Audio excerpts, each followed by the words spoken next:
ప్రేక్షకులకు స్వాగతం. మనం 2024 సంవత్సరంలో జూన్ నెలలో ఉన్నటువంటి ద్వాదశ రాశుల యొక్క ఫలితాంశాలలో భాగంగా కన్యా రాశి వారికి ఏ విధంగా ఉందో చెప్పుకుందాం. ఈ జూన్ నెలలో మొదటి వారం నుంచి చివరి వరకు కూడా ఉన్నటువంటి గ్రహస్థితుల దృష్ట్యా ఫలితాంశాలు చెప్పబడుతున్నాయి. ఈ విధంగా ప్రధానంగా వీళ్ళకి రాశికి సంబంధించినటువంటి అధిపతి బుధుడు వేధస్థానంలో ఉండడం ద్వారా కాస్త ఆరోగ్యపరమైనటువంటి సమస్యలు వీళ్ళు పొందేటటువంటి అవకాశం, అంతేకాకుండా అనవసరమైనటువంటి పనులు చేస్తూ కీర్తి ప్రతిష్టలకు భంగం వాటిల్లేటటువంటి పరిస్థితి కూడా వీళ్ళకి ఉండేటటువంటి స్థితి.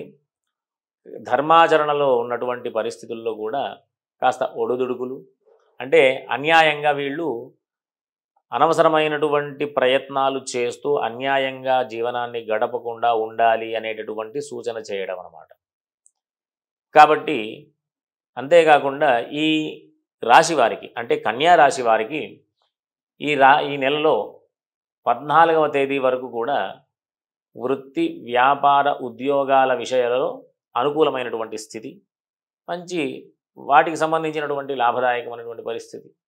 కానీ 14వ తేదీ తర్వాత నుంచి కాస్త అననుకూలంగా ఉండేటటువంటి పరిస్థితి ఉంటుంది. ఆర్థిక సమస్యలు ఎదురయ్యే అవకాశం ఉంది, కుటుంబ సమస్యలు ఎదురయ్యే అవకాశం ఉంది. కాబట్టి వృత్తి ఉద్యోగ వ్యాపారాలకు సంబంధించినటువంటి వాళ్ళందరికీ కూడా సూచన ఏంటి అంటే, ఈ మాసమంతా కూడా 14వ తేదీ నుంచి అననుకూలమైనటువంటి గ్రహస్థితి ఉన్నప్పటికీ కూడా ఈ మాసం ప్రారంభం నుంచి కూడా లక్ష్మీ అమ్మవారి యొక్క ఆరాధనలు చేయడం అత్యంత అవసరం. లక్ష్మీ అమ్మవారికి సంబంధించిన స్తోత్రాలు అంటే లక్ష్మీ అష్టోత్తర స్తోత్రం, అంతేకాకుండా ఈ లక్ష్మీ అమ్మవారికి సంబంధించినటువంటి సూక్తాలు, శ్రీ సూక్తం మొదలైనటువంటి పారాయణలు చేయించుకోవడం, ప్రతి శుక్రవారం అమ్మవారి యొక్క ఆలయానికి వెళ్ళి దర్శనాదులు చేసుకోవడం, అవకాశం ఉంటే లక్ష్మీ అమ్మవారి ఆలయం దగ్గరలో ఉంటే ఇంకా విశేషం. అంతేకాకుండా వీరికి, అంటే ఈ కన్యా రాశి వారికి సంబంధించినటువంటి విద్యార్థుల విషయానికి వస్తే అనుకూలమైనటువంటి పరిస్థితి, ఉన్నత విద్యలు పొందేటటువంటి మార్గం అంతా కూడా సుగమం అవుతుంది, చాలా ఈజీగా ఉంటుంది. కాబట్టి ఉన్నత విద్యలు చేసేటటువంటి ఉన్నతమైనటువంటి విద్యలకు ప్రయత్నం చేసేవాడిని కూడా సత్ఫలితాలను ఇస్తాయి.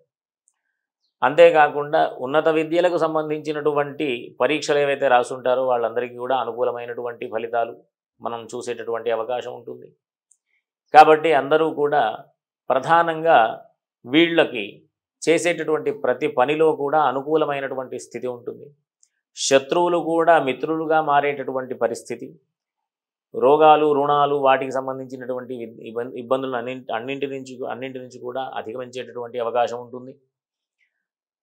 వీరికి ప్రధానంగా చెప్పే విషయం ఏంటి అంటే, బుధుడు శుక్రుడు ఈ నెలలో కాస్త అననుకూలమైనటువంటి స్థితిలో ఉంటున్నారు. కాబట్టి వీళ్ళకి ఖచ్చితమైనటువంటి, అంటే లక్ష్మీ అష్టోత్తర స్తోత్రం పారాయణ చేస్తూ దాంతో పాటుగా విష్ణు సహస్రనామ స్తోత్రం కనుక మనం పారాయణ చేస్తే, అంటే కన్యా రాశి వాళ్ళు కనుక పారాయణ చేస్తే ఎట్లాంటి వృత్తి ఉద్యోగ వ్యాపారాల విషయాలకు సంబంధించినటువంటి ఇబ్బందులన్నీ కూడా అధిగమించేటటువంటి అవకాశం ఉంటుంది.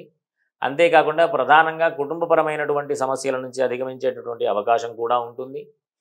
ఈ రకంగా వీళ్ళు, అంటే కన్యా రాశి వాళ్ళందరూ కూడా అవకాశం ఉన్నంత వరకు దేవతా మార్గంలో, అంటే దేవతారాధనలు, దైవ దర్శనాలు ఇట్లాంటి విషయాల్లో ముందుకు వెళితే కనుక ఇబ్బందులు అధిగమించే అవకాశం ఉంటుంది.